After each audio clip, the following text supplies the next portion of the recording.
Okay, so I've been sitting there thinking about my story the longest, so I guess this better be good, right? Is that the idea? Yeah. Don't hold your breath. Um, my story is actually going to be called My Big Fat Indian Wedding. So that's what it's going to be called. And you're probably wondering, what the hell does that have to do with a basement, right? Let me explain.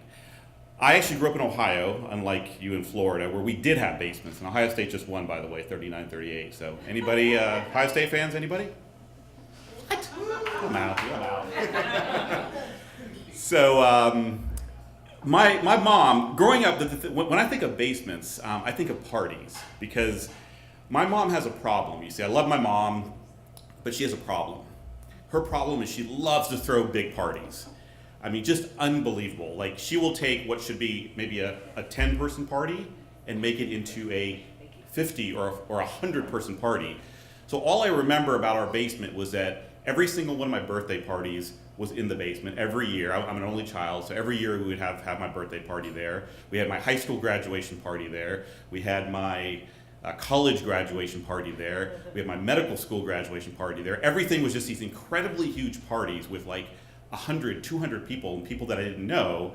And to me personally, if I'm gonna have a party, especially like a wedding party, I want to know the people. I want to interact and say, oh hey, good to see you, and those kind of things. She basically invited people that I don't even know if we even knew these people. They just showed up off the street. I think I'm like, who are you? Why are you in my house? I don't know. So to my wedding. So for my mom, you see, I guess, I don't know, girls, I don't know. My understanding is that when you guys grow up, you dream of your wedding. It's like a big thing, what dress you're gonna wear, who you're gonna marry. I don't know, am I right or am I totally wrong? So for guys, it's just like, where do we show up? Like what time? That's kind of our thing. So I think for my mom, my wedding, being her only child, was like her Super Bowl. That was her party. Like this is it, man. This is gonna be the biggest freaking party ever.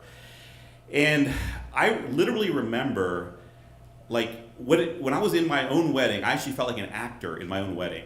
Like I felt like I went through an audition, I was cast as the groom, and I was just told, my mom just told me what to do the entire time during my wedding. And if you don't, has anybody ever been to an Indian wedding? Anybody, sort of? Indian American Indian? No, like my kind of Indian, yeah. No teepees, no, I don't know, no casino, I've been IT. to that kind, not your kind. Okay, yeah, so again, no Ohio State fans and no Indian wedding. What the hell? Okay. I was gonna say I'm clearly in the wrong place. I need to leave. So Indian weddings are huge by nature. They're in India they're multi-day festivals. There's multiple parts to them. People dress up. They're just big parties. So my mom said, well, we're gonna do that, but we're gonna do it in America. Is what we're gonna do. And Indian weddings are. They're kind of cool in a way because the whole idea of an Indian wedding is you as the groom, you're supposed to go get your bride. You go to her village, you kind of pick her up and you take her with you, I guess, and then she becomes part of your family. That's kind of the idea behind them. And often in Indian weddings, the groom will ride a horse to go get his bride and then bring her back. So my mom started thinking, she's like, how can I make this thing just like crazy big? Like, what can I do? Because I knew this was going on in her head, even though for me it was like, can we just have like 20 people and maybe do it at like a TGI Fridays or something? And so she gets all our family from all over the world, literally, to fly into Columbus, Ohio, and we all get on a bus, and we take this bus to Princeton, New Jersey, where my bride is, and that was our way of like going to go get her. And yeah, like we literally filled an entire bus, like one of those huge buses. And then so I show up being the actor. My call time was 8 a.m. that day, so I show up on wedding day, or we were staying at the Marriott in Princeton, New Jersey, and so she gets a horse. She hires a horse because her idea is, I'm going to take this horse, I'm going to ride it around the Princeton Marriott a couple of times, and I'm going to get off the horse and then walk into the hotel and then get my bride, I guess. So I show up and I see the horse, and I'm like, I've never ridden a horse, and that thing looks really tall. And I'm like, okay. And then I do remember back though, when I was 11 years old, I went to my uncle's wedding in India, and he had a horse as well. And in Indian weddings, the young, like a kind of a younger kid, like 11-year-old, 12-year-old, will ride with the groom in front, as if I don't know the exact reason behind it, but that's the reason. So I was chosen as that guy, and I still remember I got on the horse with him. He was, I'm sitting on the horse like this. He's right behind me. The show's about him, not about me, although I always think it's about me.